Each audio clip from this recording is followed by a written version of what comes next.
Ya.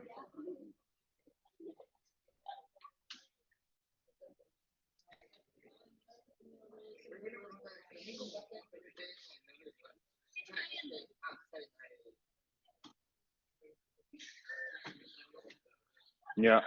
Mi plan era hacer esto un toque antes para comenzar antes, pero había una clase. Bueno, ahora vamos a terminar esto, ¿ya? Idealmente vamos a terminar este PPT hoy, pero en general vamos a ir hasta donde avancemos, porque si no tenemos todavía un rato más de la próxima semana para terminar este tema. Y después después de terminar de entender cómo funciona el sistema electoral en el Perú, las reglas del sistema electoral, tanto en el sentido abogadil como en el sentido, digamos, más politiquero, eh, vamos a ver luego otros sistemas electorales, reglas de otros países, para comparar y darnos cuenta de que lo que hay en el Perú no es la única forma de hacerlo, ¿no? Bueno, la vez pasada ya avanzamos un montón con este tema, entonces no vamos a retroceder a todo lo que ya hemos visto, sino que nos quedamos, a ver, bueno, vimos que el sistema electoral está organizado ahora o sea, en el sentido abogadil, son estos, los tres organismos electorales, ¿no? ¿Quién me puede explicar qué cosa hace cada uno? ¿Pero quién me lo explica? Ahí está, pero esa es una muy mala asesoría ya. ¿Qué hace cada organismo? Ajá,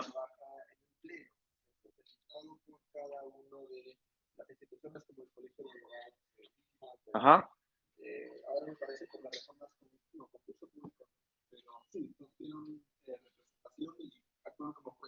ajá.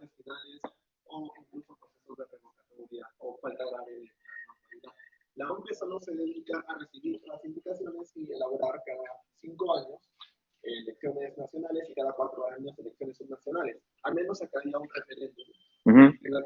O elecciones complementarias.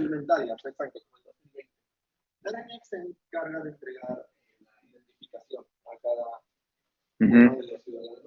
Ajá. El registro ciudadano, básicamente. ¿Quiénes son ciudadanos? ¿Quiénes están habilitados para votar? ¿Quiénes no? ¿No?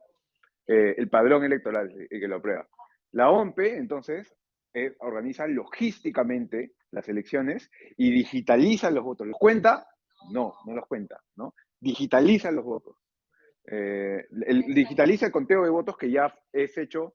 El conteo de votos es hecho de manera descentralizada, ¿no? Eh, Hecha por los ciudadanos directamente, y esa, aunque suene rudimentario, es una garantía de nuestro sistema, porque ¿qué sería incluso mejor que eso? El óptimo sería lo que tienen en Estonia. Si quieren alguien, busque luego en YouTube cómo son las elecciones en Estonia. Tú votas de tu celular, es un sistema, digamos, totalmente electrónico, funciona muy bien, totalmente digital, pero seguro al mismo tiempo, ¿no? En Venezuela el voto también es electrónico, pues ustedes confiarían en ese voto electrónico. Ya pues, entonces, no necesariamente la mejora de la tecnología viene con más confianza, depende de toda tu estructura, de todo tu estado, ¿no? Si lo hace un estado que está funcionando un poco mejor en ese sistema, de repente sí puedes tener algo más de confianza, pero si no logras otorgar confianza, la confianza suficiente con una tecnología mayor, no necesariamente el solo hecho de la tecnología va a hacer que ya la gente confíe más en el sistema. Lo que tenemos ahora parece rudimentario, pero la seguridad está en que no es una autoridad la que cuenta los votos, ¿no? Somos los propios ciudadanos sorteados, random. Y cada miembro de mesa, en particular, eso lo vamos a ver no ahora, sino en la próxima clase todavía, pero, o también de repente lo ven con Caleb, pero literalmente cada miembro de mesa luego puede revisar si es que su acta, el acta que ellos firmaron, ha sido alterada o no, porque todas las actas de todo el país son colgadas a internet, ¿no? Antes no eran colgadas a internet, antes un ciudadano podía ir y pedirlas para revisarlas, pero poco a poco los estándares de transparencia han ido aumentando también, ¿no? Entonces, ahora se exige que todas estén colgadas en internet. No es no es desde hace un montón de tiempo eso, ¿no? Eso es probablemente desde las elecciones de 2011 o algo así. Pero bueno, entonces es importante que sepan a grandes rasgos qué es lo que hacen cada una de las tres instituciones, ¿no? Cada una de las tres. Cuando digo instituciones, lo digo en el sentido también de ciencia política, ¿no? Cuando digo que esto es una institución, es lo mismo que el banco, como el Banco de Monopolio es una institución, porque es una cosa que no es un edificio físico, sino es un organismo que existe como regla de juego, ¿no? Como regla de juego. Entonces, en nuestras reglas de juego dicen que hay, así como el Banco de Monopolio, nosotros tenemos el Jurado Nacional de Elecciones que se encarga de hacer esas cosas. Estas cosas en particular, y lo mismo entonces, estas son instituciones democráticas también, de alguna manera, son reglas democráticas. Es otra forma de verlo, ¿no? Pero bueno, ya vimos que estos son parte además de una estructura orgánica más grande, que ustedes probablemente ya han estudiado más en otros cursos. Y con lo último que nos quedamos en la clase pasada fue ver cuáles eran los principales procesos electorales en el Perú. Y bueno, vimos que había las elecciones presidenciales, las elecciones congresales, que son unicamerales, las elecciones regionales y municipales, y las elecciones complementarias, que las elecciones complementarias refieren principalmente, ustedes podrían creer que principalmente es, y es natural que crean eso, porque es lo que han vivido, que refiere principalmente a las elecciones como las congresales complementarias, pero en realidad lo más común son las elecciones municipales complementarias, porque como les dije la vez pasada, cuando hay elecciones municipales hay un montón de distritos en los cuales la elección se declara nula, o no hay candidatos, no se presenta, o expulsan a todos los candidatos, entonces no pueden elegir a nadie, ¿no? Sí, digamos, no, gana el voto nulo, no sé. Entonces, eh, puede pasar muchas cosas y cuando eso ocurre, para poder elegir una autoridad, tiene que volverse a armar una elección, ¿no? Y en el interín, las autoridades anteriores se quedan todavía eh, ejerciendo, digamos, el cargo, ¿no?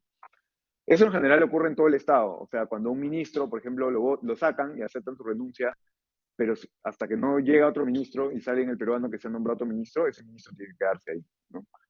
Eh, bueno, también hay consultas populares, como referéndum, la revocatoria. Vamos a hablar un poco de referéndum, no tanto de revocatoria, porque la revocatoria era más relevante antes. De repente han escuchado de la revocatoria de Susana Villarán como algo que fue bien relevante, pero luego de ese proceso de revocatoria de Susana Villarán, las reglas de revocatoria cambiaron y hoy es prácticamente imposible revocar a alguien. Entonces, es medio por las puras. Así que no nos vamos a enfocar tanto en eso. Y también hay vacancias y suspensiones de autoridades regionales y locales, que no es un tema tanto electoral, pero sí se resuelve, es un tema más administrativo.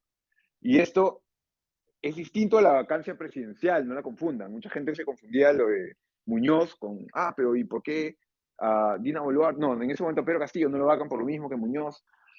Y es como que, no, son leyes que no tienen nada que ver una con la otra, ¿no? La vacancia presidencial es un tema que está en la Constitución, tiene que ver con reglas del Poder Ejecutivo y en todo caso de la interacción del Ejecutivo con el Congreso.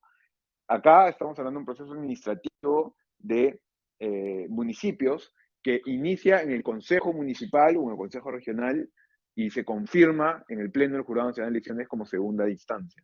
Entonces, cuando vacaron a Muñoz, aunque está mal decir vacaron, ¿ya? Es coloquial eso, pero no se debería decir vacaron porque vacar no es una cosa activa, no es yo te vaco, sino es yo declaro la vacancia del cargo porque el cargo ha quedado vacante. Es objetivo. Así debería ser. Lo que pasa es que en la práctica en el Perú usamos mal este instrumento y también lo usamos como sinónimo de destitución. Una destitución, la diferencia entre una destitución y una vacancia normalmente es que la vacancia es yo declaro que el cargo ha quedado vacante porque algo pasó. Se murió, se fugó, lo metieron preso, ¿no? Algo ha pasado, algo objetivo ha pasado y yo me quedé sin autoridad, me quedé sin alcalde, me quedé sin presidente, me quedé sin... No, eso es declarar la vacancia de algo. Tú reconoces que algo ha quedado vacante. Destituir es cuando, un proceso de destitución es cuando alguien ha cometido algo ha hecho algo que merece una sanción. Entonces tú, como castigo, lo destituyes. Pero eso sí es activo, ven cómo es diferente a una vacancia. Porque la vacancia simplemente tú declaras algo que ha pasado. No que tú no hiciste algo malo, ¿no? Por eso hay tanto debate alrededor de esa figura. Porque esta regla es una regla de juego que no se entiende bien, no ha cuajado de todo. Estamos todavía, como sociedad, poniéndonos de acuerdo cuándo es que en verdad en la práctica se va a poder vacar al presidente o no, ¿no? Pero bueno, en todo caso, las reglas de vacancia y suspensión de autoridades regionales y locales están en las leyes, la ley orgánica de gobiernos regionales y en la ley orgánica de municipalidades. No en la Constitución, son cosas diferentes a, a la vacancia presidencial y solamente están aquí porque su segunda instancia es en el Jurado Nacional de Elecciones igual, lo resuelve el Pleno del Jurado Nacional de Elecciones. Vamos a ver este videito sobre qué tipos de sistemas electorales hay. Un toque.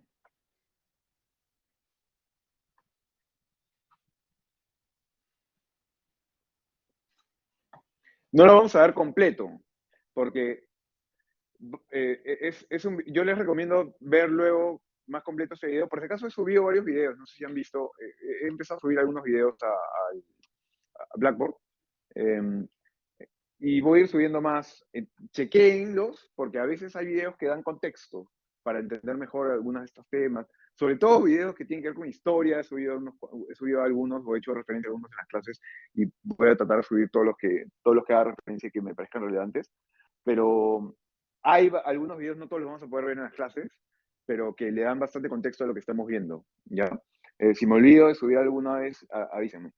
Vamos a ver sobre todo el inicio que habla de los diferentes modelos digamos, de regla electoral en los que nos vamos a concentrar, y explica al inicio las elecciones presidenciales. Luego va a empezar a explicar las elecciones congresales, pero no nos vamos a concentrar en eso ahorita.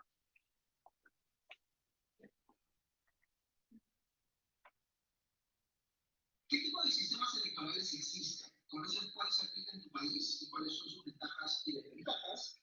Es algo que explicamos. Bienvenidos a Hablemos de Política, un videocast de Comité de Lectura y la Fundación Córdoba de la Perú.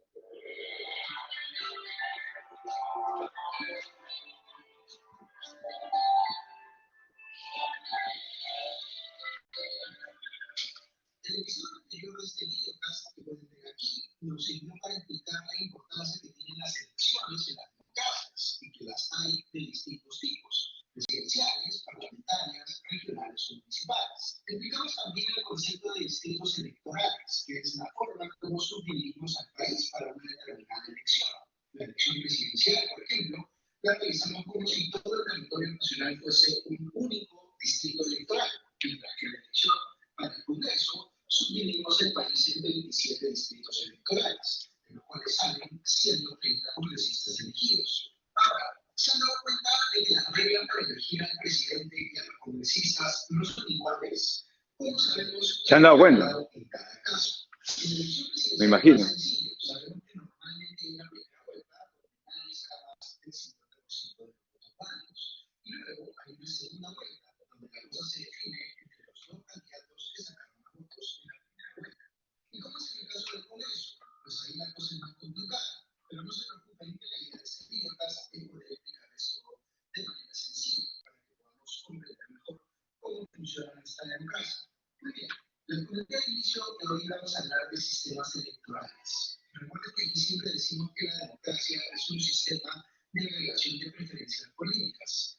Pues bien, un sistema electoral es la forma en la que una democracia recibe por un lado los votos individuales de las personas y los convierte por otro en una decisión respecto a quién o quiénes han salido elegidos como representantes. Lo que se busca, por supuesto, es reflejar la voluntad de los votantes de la mejor manera posible. Pero esto suena más fácil de lo que realmente es, como luego les explicaré. Pensemos en un caso sencillo, una elección presidencial con una sola vuelta. ¿Qué pasa ahí? Pues le damos una cédula de votación a todos los electores habilitados y les decimos con una cruz o un mapa sobre quien quisieras que sea elegido presidente. Luego contamos todos esos votos y el candidato o candidata que tiene el mayor número es elegido presidente. Fíjense que en este caso ni siquiera tiene que sacar más del 50% de los votos posibles. Basta con que saque un voto más que el que quedó en el segundo lugar. Esto es lo que se conoce como la regla de pluralidad o de mayoría relativa. Y es bastante simple de entender. Número 1, primera regla, apúntenla. Pluralidad, mayoría relativa.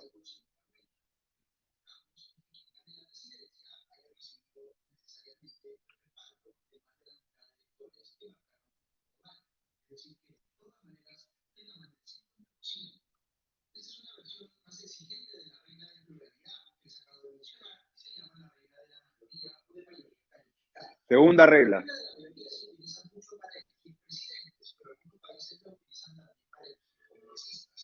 Les explico cómo con un ejemplo muy sencillo. ¿Se acuerdan que les dije que en nuestra elección parlamentaria subdividimos el país en 27 distritos electorales? Imaginemos un país que tiene un congreso con 20 escaños y que subdivide su territorio en igual número de distritos electorales.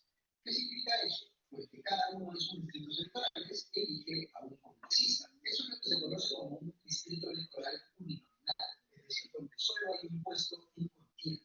¿Qué pasa cuando las cosas son así? Pues ocurre algo similar a lo que les expliqué para el caso de la elección presidencial con una sola vuelta. Simplemente se había elegido quien sacó más votos en ese distrito electoral. Digamos que en un distrito en particular hubo 3 candidatos. El candidato A sacó 45% de los votos, el candidato B sacó 35% y el candidato C sacó 29%. Gana el candidato A y se convierte en el representante de ese distrito electoral uninominal en el Congreso. Pero fíjense un detalle importante. Si bien podemos decir que el 45% de los votantes querían que A fuera su congresista, también podríamos decir que el 55%, es decir, una mayoría respecto del total de votantes, no quería que A fuese elegido. ¿Cómo tomamos eso? ¿Nos parece bien o nos parece mal? Un problema de la mayoría relativa. Un sistema electoral perfecto. Todas las alternativas disponibles tienen ventajas y desventajas. Lo que les acabo de explicar es cómo funciona un sistema electoral mayoritario, con distritos uninominales. Así como se eligen los congresistas, por ejemplo, en Estados Unidos o en el Reino Unido. Pero tengo ahora que explicarles un segundo tipo de sistema electoral, que es el llamado proporcional. Vamos a escuchar solo un toque, solo el inicio de esto, para... ¿Cómo se eligen los congresistas en nuestro país? Pensemos en el Cusco. Cusco no es un distrito electoral uninominal, sino que elige 5 congresistas. ¿Qué necesita alguien para salir elegido congresista en Cusco? Pues aquí es donde la cosa empieza a complejizarse. Digamos que hay, como fue el caso de la última elección parlamentaria, 23 partidos que se disputan esos 5 escaños en uno. Y cada uno de esos partidos presenta una lista con 5 candidatos. Es decir, tenemos 115 personas compitiendo por 5 lugares en el Congreso, correspondientes a ese distrito electoral.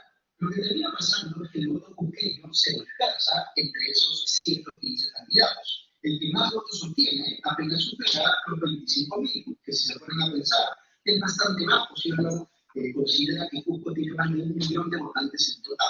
Aquí uno puede verse tentado a decir, tomemos simplemente a los 5 primeros lugares en el conteo de votos y ahí tenemos pues a nuestros 5 congresistas por Cusco. Pero no es tan fácil. En el Perú la elección parlamentaria se hace por listas abiertas. ¿Qué significa eso? Que es el propio partido el que define, en este caso, quiénes van a ser sus 5 candidatos en Cusco y en qué orden van a estar. Se dice que las listas son abiertas porque los electores tenemos lo que se conoce como voto preferencial. Es decir, podemos marcar los números de hasta 2 candidatos puntuales a los que quisiéramos darle nuestro voto. Eso está cambiando, pero hasta ahora se ha podido.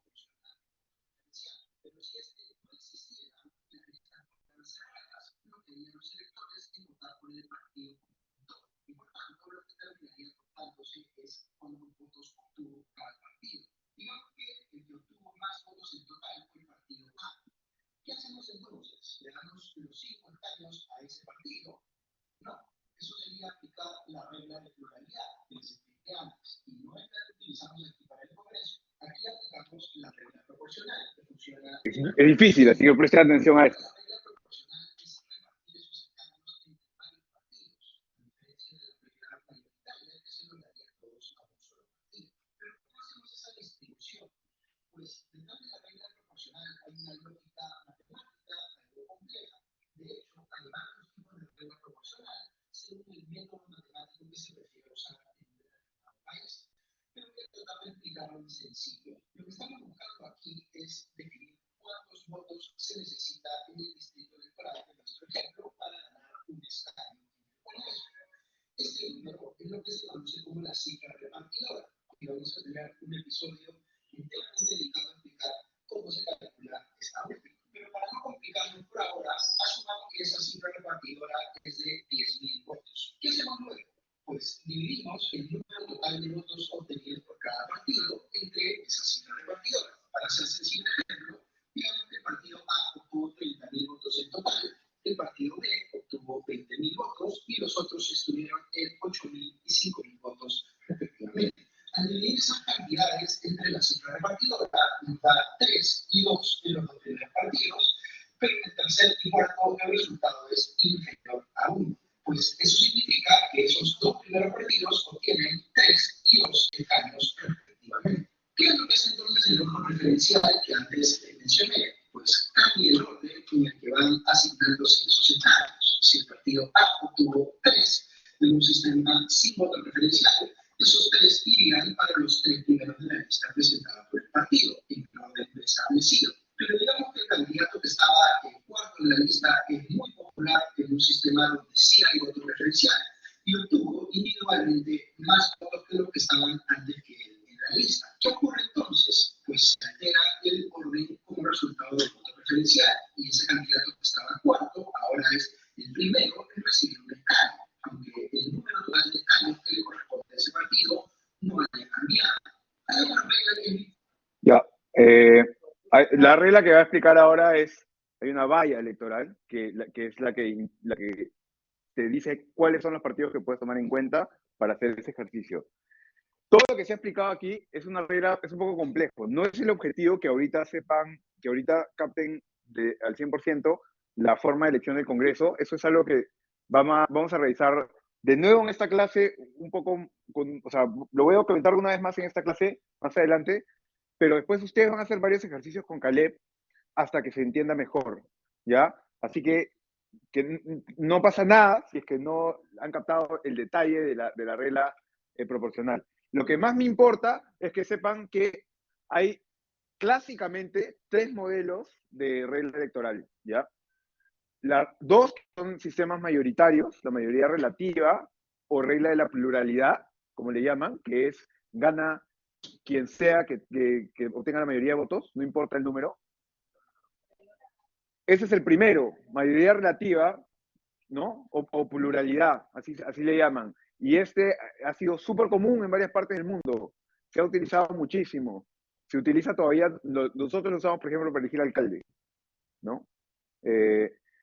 La regla de la mayoría absoluta exige que tengas más de 50%. Es una regla especial, o sea, es una mayoría que te requiere algo extra. Entonces, normalmente va acompañada de otra regla como dar una segunda vuelta, ¿no? Si no llegas al 50%, pasa algo.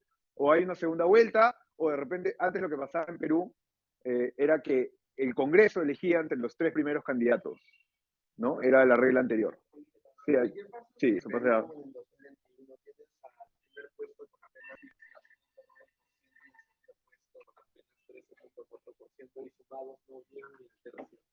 Igual, digamos, la regla de la mayoría absoluta, justamente lo que te requiere es que para ganar en primera vuelta necesitas más del 50%. Pero si no, pasas a segunda vuelta y ahí no importa. O sea, tampoco importa cuánto lograste en primera vuelta. Si lograste 49% o 18% es lo mismo, porque igual pasas a segunda vuelta, ¿no? Entonces la regla es que solo importa si sacas más del 50% para ganar en primera vuelta. Ya vamos a ver después que tener una o dos vueltas, la misma existencia de la regla tiene un efecto en los incentivos que genera para los partidos. ¿Ya? Eso lo vamos a revisar luego en la segunda parte del curso. Pero ahora lo que más me importa simplemente es entender que la regla existe. ¿Ya cómo?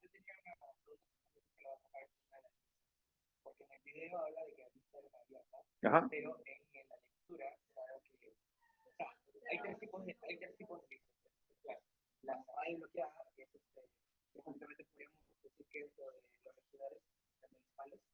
Sí, claro. pero no como abierta. Porque en teoría abierta es que tú puedes votar por diferentes partidos, por qué candidato de diferentes partidos. Que eso en teoría, si se hace una elección congresal, no se es nulo. O sea, es que lo que pasa es, no es que eso es el bloqueado, pero la lista abierta o cerrada es lo que implica que puedas tener votos. Es abierta si puedes elegir tú a los candidatos.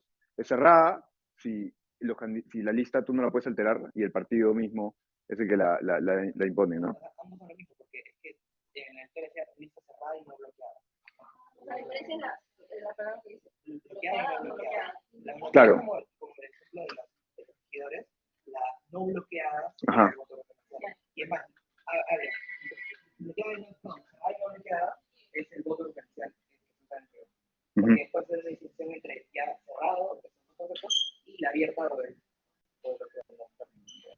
Mira, efectivamente hay una diferencia, pero la vamos a ver específicamente en ese momento, porque yo sé que hay varios detalles sobre esto que son un poco confusos, y no solamente o sea, no solamente porque en general son reglas muy específicas, sino porque son reglas que han cambiado algunas, bastante en los últimos, o sea, por ejemplo, el voto preferencial se ha eliminado. Entonces, probablemente han visto referencias de, de lista bloqueada cerrada, y en realidad ya no necesariamente es bloqueada cerrada ahorita. ¿Ya? Es decir, vamos a ver con más detalle eso, y por ahí que luego de que yo lo explique, o que lo que pasa es que como yo no sé si vamos a llegar a eso hoy, de repente lo ven primero con Caleb mañana. Entonces, ya sea con Caleb mañana o conmigo el martes o conmigo el lunes, que probablemente ahí lleguemos a esa parte de ver eso con más detalle. eh, Veamos eso y ahí me preguntas, porque si no sí, para poder avanzar en orden. ¿Sí? Pero es un control de lectura, no es o sea, no les va, no, es referencia del texto, no es una práctica. En una práctica ustedes van a tener que resolver un ejercicio, pero en el control de lectura no les van o sea, es simplemente que respondan según lo que dice la lectura misma, ¿no? Sí, no sería mañana, ¿no? Sería probablemente, es en la semana, no me acuerdo, en el sílabo dice.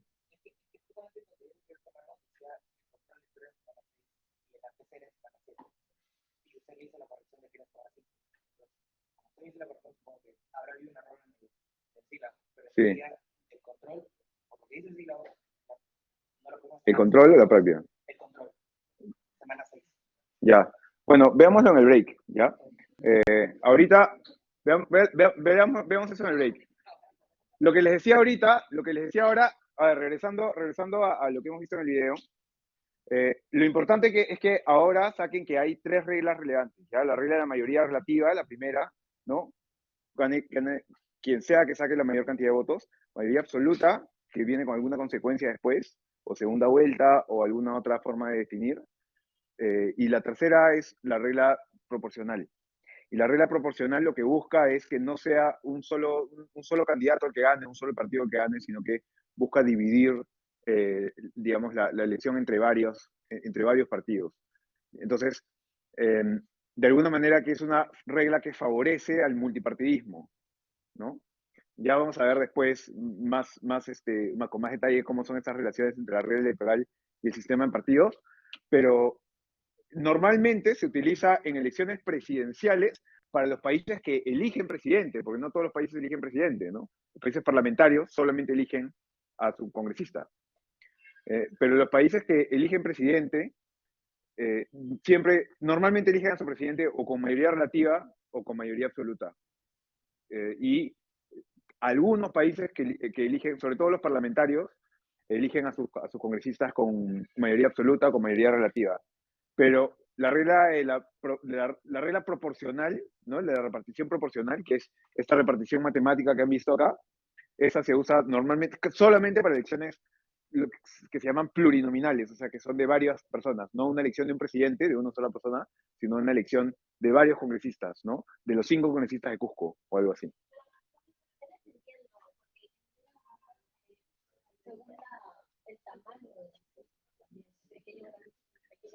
Según eso, ya, pero siempre es la regla proporcional para nosotros.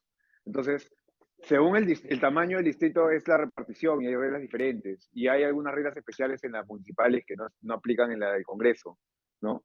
Como una cosa que se llama el premio a la mayoría.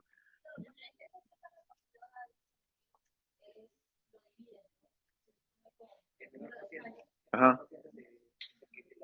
Sí, esa es la cifra repartidora. No vamos a entrar a ese detalle ahorita. No es relevante, porfa. No tengamos en eso, porque, como les digo, para eso está la clase práctica. Para eso está la clase práctica y el hecho de que ustedes hagan ejercicios. Porque es evidente que ese es un tema que no se va a entender bien hasta que ustedes mismos no hagan ejercicios de ustedes repartiendo escaños, ¿no?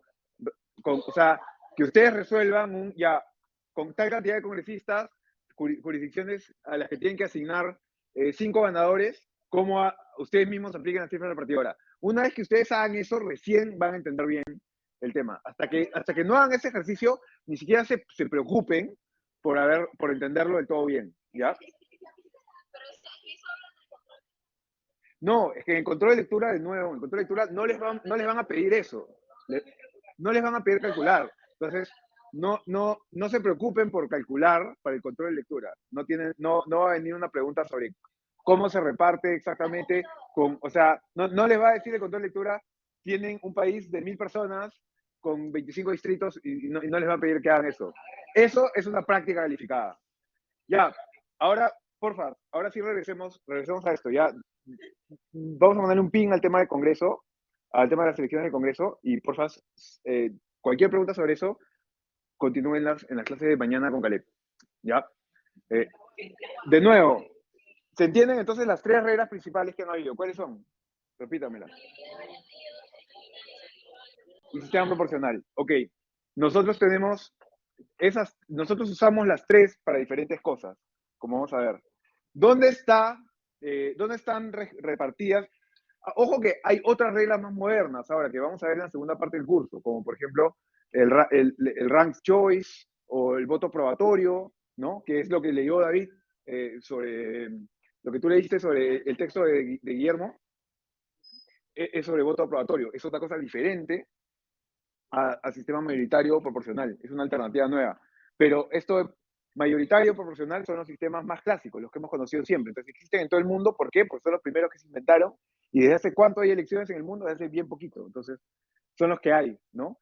Si ustedes quieren ver si es que es mejor, como propone Guillermo Flores en ese texto, que después van a leer también, o sea, vamos a comentar, si es mejor cambiar al sistema de voto aprobatorio o el sistema de voto ranqueado, es un debate que recién estamos teniendo y recién están empezando a haber algunos lugares donde lo implementan, recién está empezando a salir alguna evidencia sobre eso, entonces es una cosa mucho más reciente, ¿no?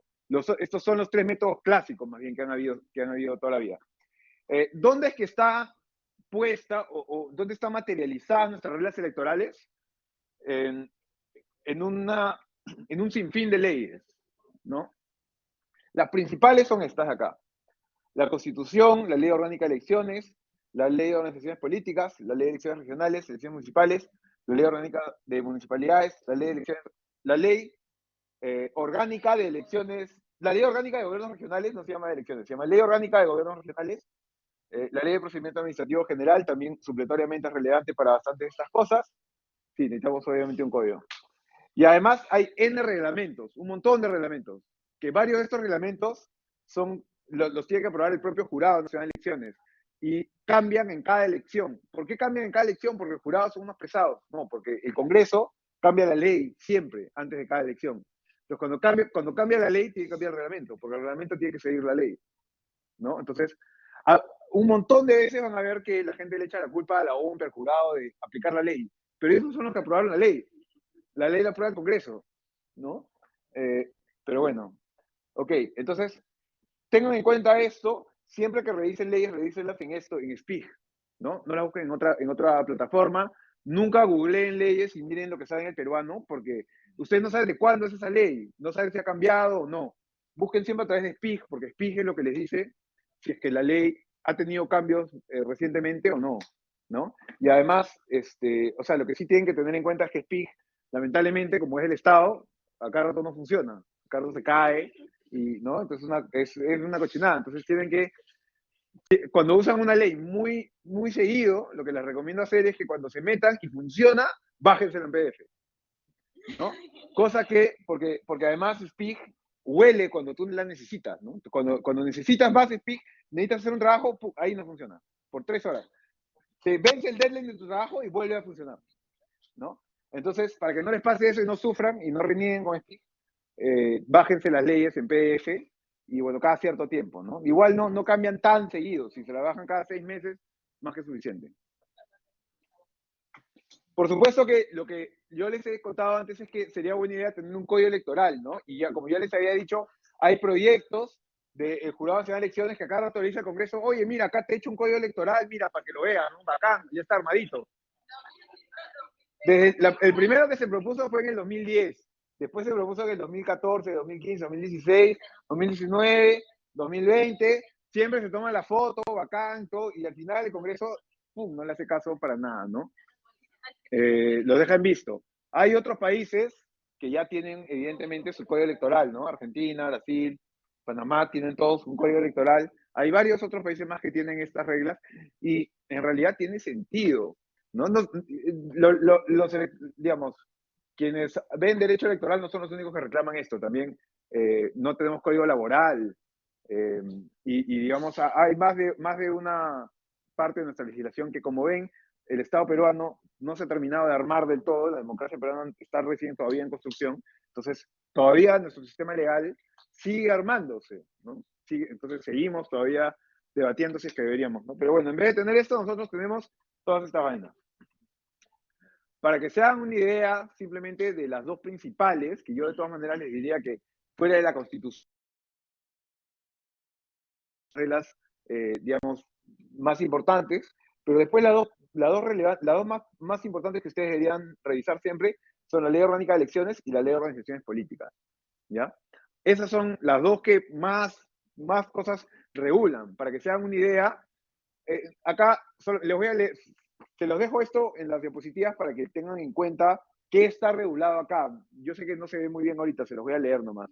Pero la Ley Orgánica de Elecciones regula, por ejemplo, bueno, algunas cosas del sistema electoral, ¿no? ¿Qué cosas son las que van a estar reguladas en esta ley? Las consultas populares, las elecciones del Poder Judicial, también las elecciones generales, las reglas de los órganos electorales, del Jurado Nacional de Elecciones, de la OMPE, del RENIEC, algunas reglas generales, porque aparte cada uno de estos organismos también tiene su propia ley orgánica. Hay una ley orgánica del Jurado Nacional de Elecciones, ley orgánica de la OMPE, ¿no? Que tiene varias reglas individuales de esos organismos. Pero después la ley orgánica de elecciones también ve la convocatoria de elecciones, las reglas de cuándo se tiene que convocar, con cuánto plazo, cómo se inscriben los candidatos, ¿no?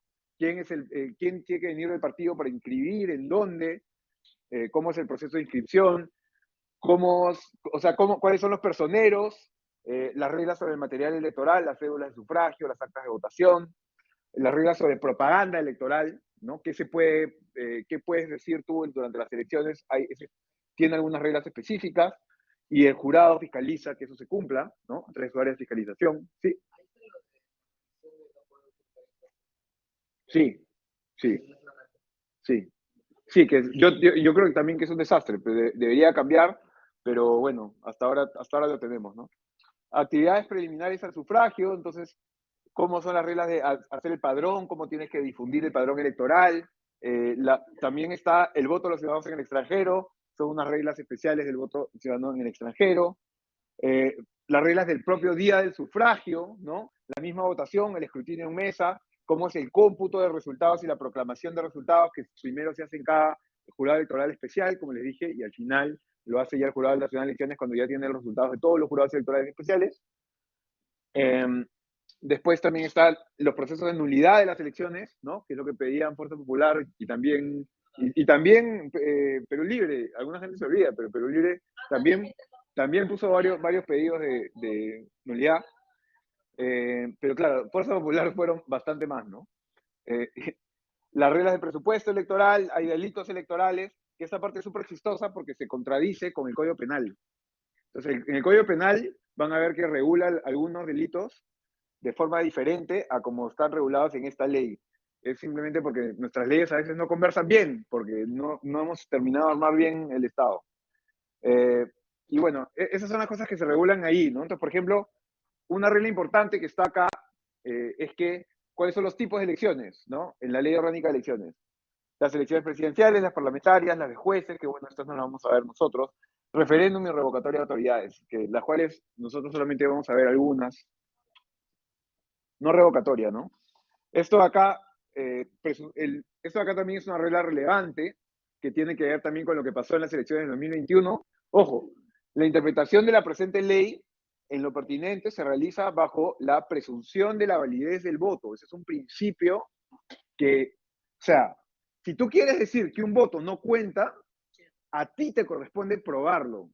O sea, tú tienes que probar con toda seguridad que ese voto ha sido falseado o que ha habido alguna, ¿no? Si no, se presume que el voto es válido. ¿Por qué? Porque el sistema ya se cuida de evitar las falsificaciones de otras formas, ¿no? Haciendo que, imagínense, tú, ¿cómo yo hago para falsear mi voto? O sea, a ver, mi voto es, yo agarro, voy, marco mi cédula en una cámara secreta, vengo acá, la dejo en un ánfora que se pierde con un montón de otros votos y luego me voy. ¿Cómo se puede falsificar ese voto?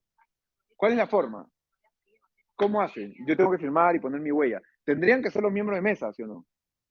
Ya, tendrían que ser los tres, o sea, tendrían que estar los tres y no haber personeros, y los tres estar de acuerdo con ya, vamos a falsear las cosas, y además hacerlo mientras no están pasando por ahí el del jurado y el de la OMP, y la policía, ¿no? También, que también está por ahí. Y tendrían que hacer eso, eh, además de forma que encaje matemáticamente con todos el resto de números del acta, ¿no? Porque si se equivocan en algo, se declara nula todo el acta y por las puras hicieron su tema. Entonces, fíjense, es difícil. O sea, no es que hay una forma así muy fácil de falsear el voto. Entonces, si tú quieres decir que un voto no debería contar, tienes que explicar bien por qué. A ti te corresponde probarlo, ¿ya? No es que puedes decir nomás, no, evidentemente, mira, acá las firmas no son parecidas, entonces ya fraude. Ya. La otra ley que yo les decía que es relevante es la ley de organizaciones políticas, ¿no? Acá no tienen una parte no tienen un índice, así que esto lo hice de forma más rudimentaria, pero es un poco más corta, pero acá están varias de las reglas de los propios partidos políticos. ¿Cuáles son por qué se llama ley de organizaciones políticas? Porque tenemos nosotros partidos políticos y también tenemos movimientos regionales y alianzas electorales. Los movimientos regionales solo pueden participar, obviamente, en elecciones regionales. Antes habían otras cosas que eran organizaciones.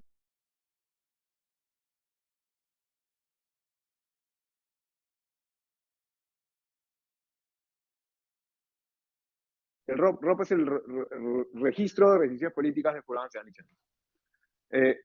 Las únicas organizaciones políticas que existen, que pueden existir en Perú, tú solamente puedes armar o un movimiento regional, o un partido político, que es a nivel nacional, o una alianza electoral, que es algo que para una elección específica, entre partidos o entre movimientos, para una elección específica arman una alianza, ¿no? Como Alianza Popular, no sé si se acuerdan, entre el PPC y el APRA.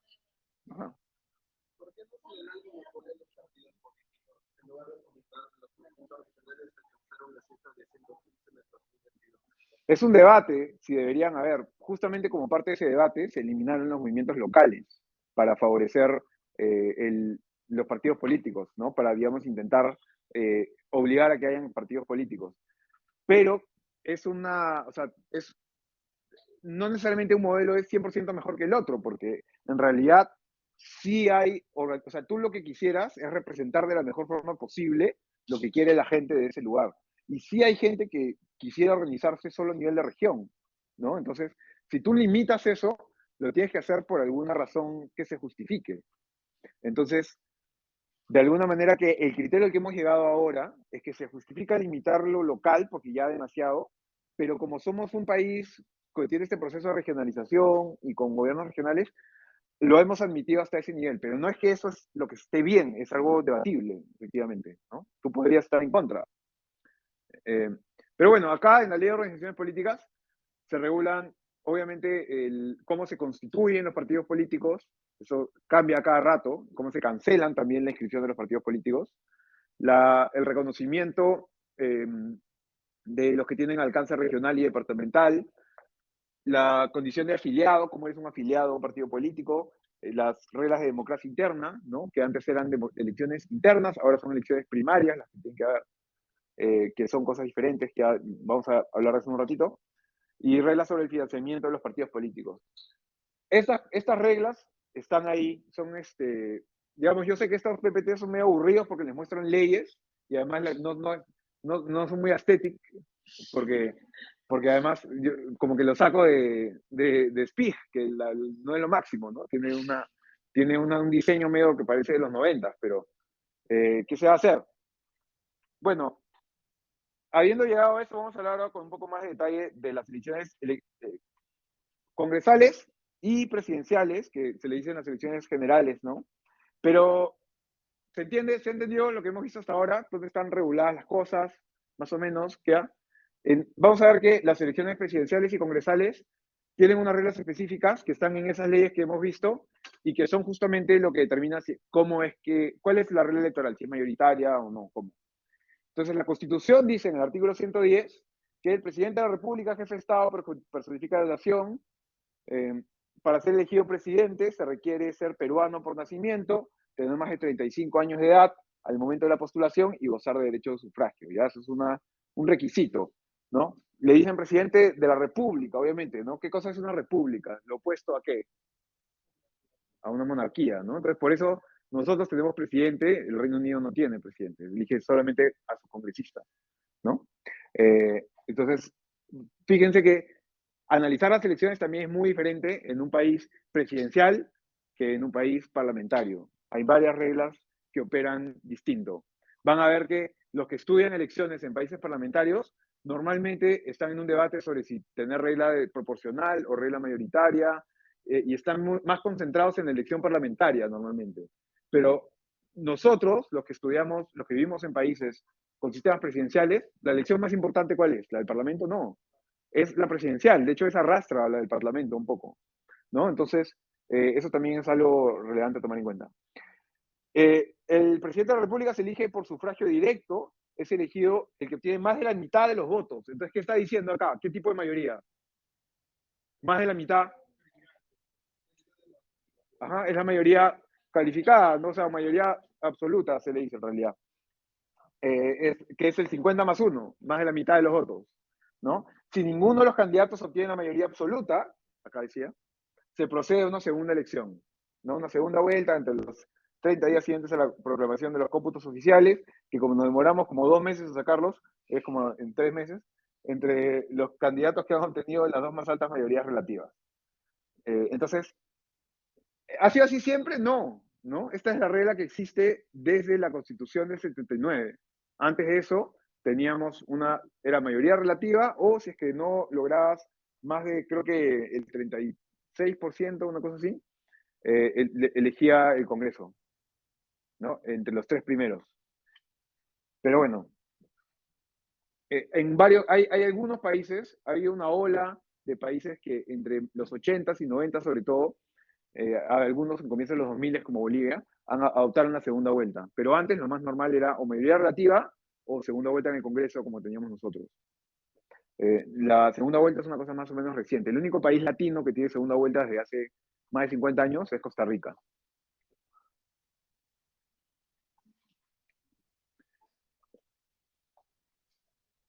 Luego, el mandato presidencial es de 5 años, no hay reelección inmediata, transcurrido otro periodo constitucional como mínimo, el presidente puede volver a postular. Eso no decía desde el inicio, ¿no? Al inicio, cuando recién se aprobó la Constitución del 93, decía, mandato presidencial de 5 años, el presidente puede ser reelegido de inmediato para un periodo adicional. Eso es lo que Fujimori interpretó auténticamente, ¿no? Eso, claro, lo que dijo, yo solamente he sido elegido una vez, entonces esta va a ser la primera que voy a ser reelecto en el 2000, entonces, ¿no? Y eso fue lo que se copió Hugo Chávez y también Evo Morales, literal se copiaron y hicieron exactamente lo mismo que Fujimori. De hecho, Fujimori se da bien con Hugo Chávez, hay como que una relación interesante. Ya, ok. El mandato presidencial ahora dice que en 5 años ya no hay reelección inmediata, transcurrido otro periodo constitucional como mínimo el expresidente puede volver a postular.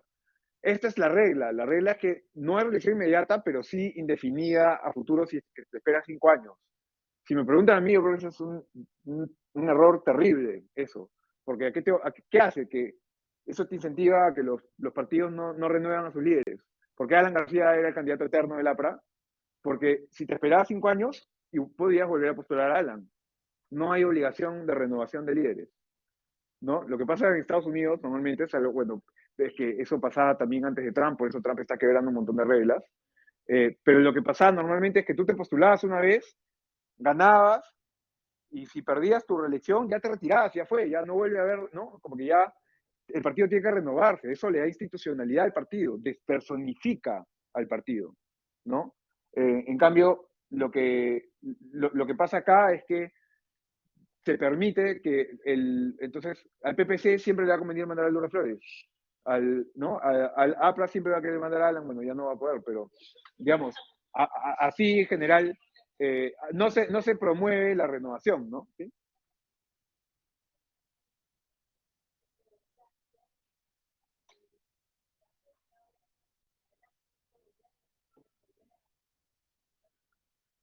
Pero ¿para qué te esperarías un periodo? ¿Por qué? Ahí dice, pero, ahí dice, ahí dice, pero ¿por qué? ¿Pero por qué? ¿Está bien? O sea, ¿te parece que está bien? Tengan pensamiento crítico, porque vean una regla, no crean que eso es lo que está bien.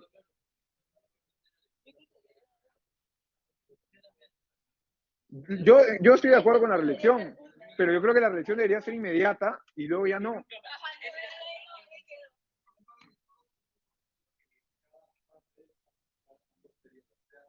Ujú. Sí.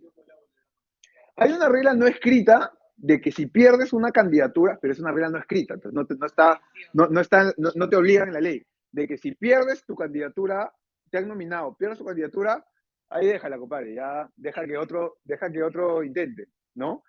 Pero Trump está rompiendo esa regla, ahorita. Sorry, ahorita te digo. Ajá. Sí, sí, sí. Y de hecho, lo que mencionas hay algo interesante sobre lo que mencionas, que es que antes esa era una regla no escrita. No decía en ninguna parte de la Constitución que tú solo podías estar 2 periodos. Fue una regla que estableció Washington. La democracia también necesita de reglas no escritas y de autoridades que se autolimiten en el poder, ¿no? Y que entiendan la relevancia del cargo. Entonces, lo que pasó fue que Washington, a él le pidieron que vuelva por un tercer periodo, pero él dijo, no, lo ideal sería que sean 2 periodos y que haya una renovación después de eso. Eso se respetó toda la vida hasta quién? Hasta Roosevelt. Hasta Roosevelt, porque Roosevelt, claro, Roosevelt era demócrata y tenía la guerra encima y el New Deal, que quería, porque estaba aprobando, ¿no? Entonces, era particularmente popular, además.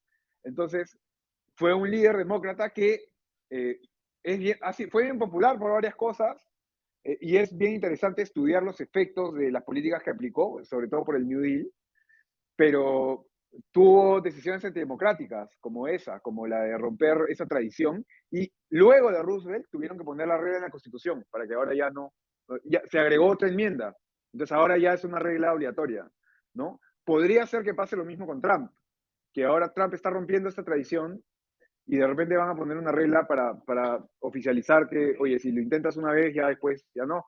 Pero no sé, de repente no, también, no sé, depende de cómo se ponen de acuerdo. Sí,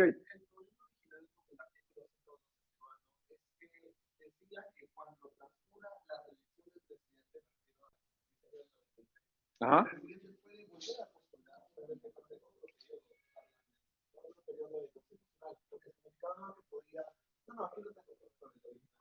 Claro, ¿es este de acá?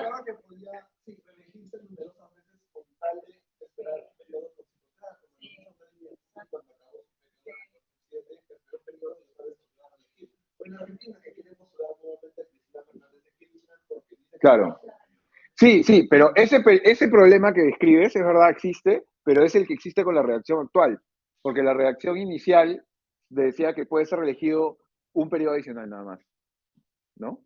Esa fue la redacción que había cuando antes de las modificaciones del 96, 2000 y 2021. Pero bueno, en todo caso lo que dice sí es verdad, ese es un problema, ¿no? Ya, como todavía has agregado algo así. Pero entonces nuestro caso es como la reelección argentina. Le llaman como, en el libro creo que llaman ilimitada, pues como que eligen su periodo, pues se vuelven a volver a elegir el periodo intermedio y así sucesivamente, por un periodo. Sí, digamos que no hay límite. Nuestra reelección es ilimitada, pero siempre que no es inmediata, ¿no? Eso no promueve la renovación de los líderes, pero bueno, en fin. Ese es un tema que vamos a discutir más en la segunda mitad del curso. Sí, sí, podría ser que cambie, podría ser que cambie. ¿Sí?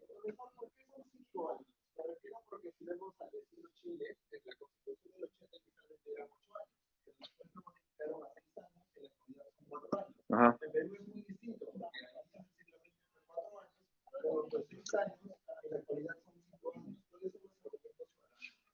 Eso es discutible. No necesariamente tienen que ser 5 años. En otros lugares son 6, en México y Venezuela son 6, en Colombia son 4 años, también en Estados Unidos son 4 años. Podría cambiar. Yo creo que sería mejor que sea 4 años y una reelección inmediata. De qué tanto se renovaban los parlamentos. Por ejemplo, yo creo que en el caso de México, el presidente duraba 6, pero teníamos a senadores por 6 años y 2 cámaras de representantes, 3.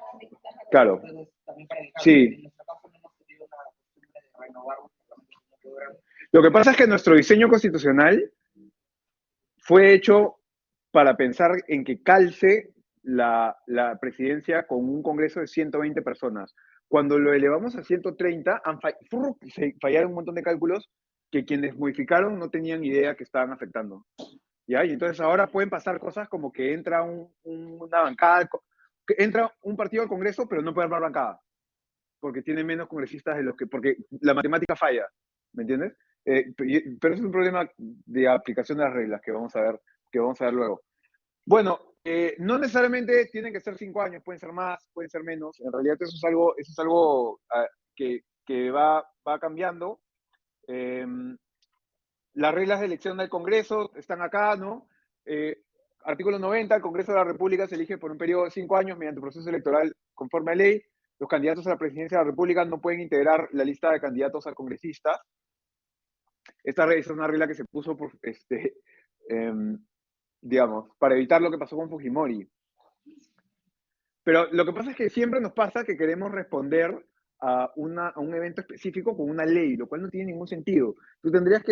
Tu ley la tienes que diseñar pensando a futuro, en la generalidad de los casos, en qué es mejor, cuál es la mejor regla, no para el caso específico, ¿no? No puede ser que, claro, es como lo de ahorita, los limpiaparabrisas, ¿no? Ya hubo un problema con mi limpiaparabrisas, saco la ley que prohibió el país. ¿Tú crees que eso va a solucionar el problema? O sea, ¿tú crees que los patas que estaban limpiando parabrisas, le sacas una ley que está prohibido? Entonces me voy a quedar en mi casa. Entonces, ahora voy a dedicar a ser ingeniero, ¿no? Sí. No, claramente no, así no funciona, ¿no? La ley no es una cosa, cambia la realidad con un arte de magia, así no es. Tipo, hay una razón detrás de que existe ese problema. Tienes que entender, no te tiene que dar flojera intentar entender la realidad y sacar tu norma de acuerdo a eso.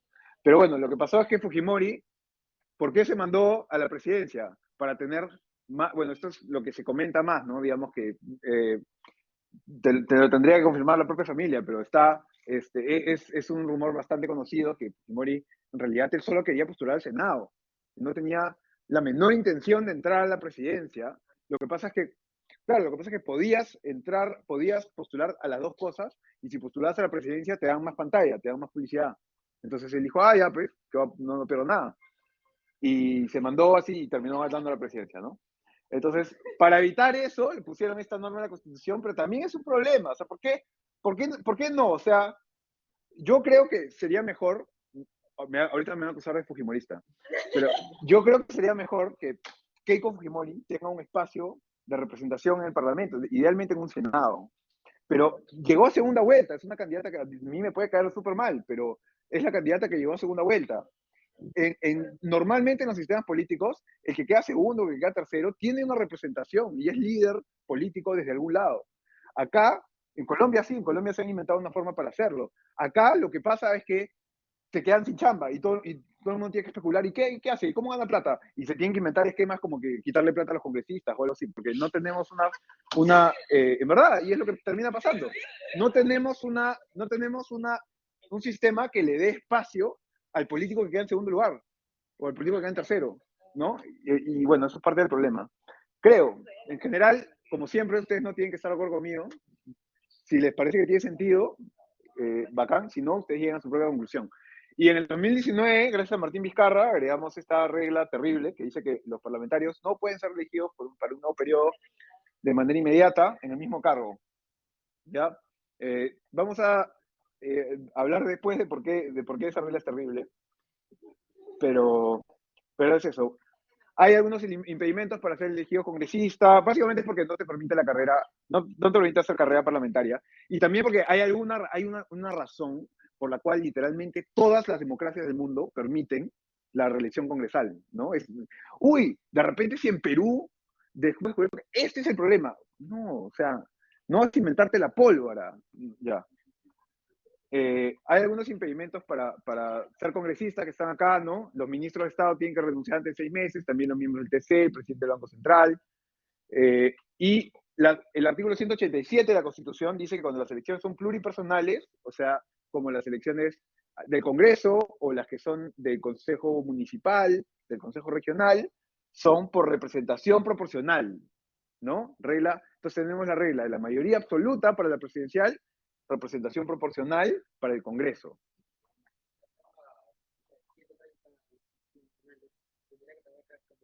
Tendría que cambiarse esta parte de la Constitución, ¿no? Esta es la división, 130 escaños que hay ahora, 27 circunscripciones electorales, una de las cuales es Lima en el extranjero. No parecería, pero la que está menos representada es Lima, ¿no? Porque es la que tiene menos congresistas sí, es la que tiene menos congresistas por este número de gente de la población. Bueno, vamos a hacer acá una pausa hasta las 4:20, 8 minutos nomás para poder terminar avanzando todo lo que se puede, pero darles un espacio para que estiren, vayan al baño, al toque. 8 minutos. Break. ¿Sí? Ya.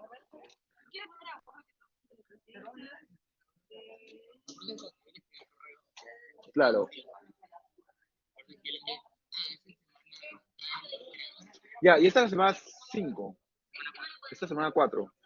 Entonces, no sería en la semana 5, sino en la semana 6. Y la PC en la semana 7. Y la PC en la semana 7. Por eso cuando yo escribí para confirmar. Ajá. Déjame ver acá porque ¿ese es el sílabo el último que hay? A ver. Sí, el sílabo del Blackboard, ese es el oficial. Sí, el sílabo del Blackboard es, mira.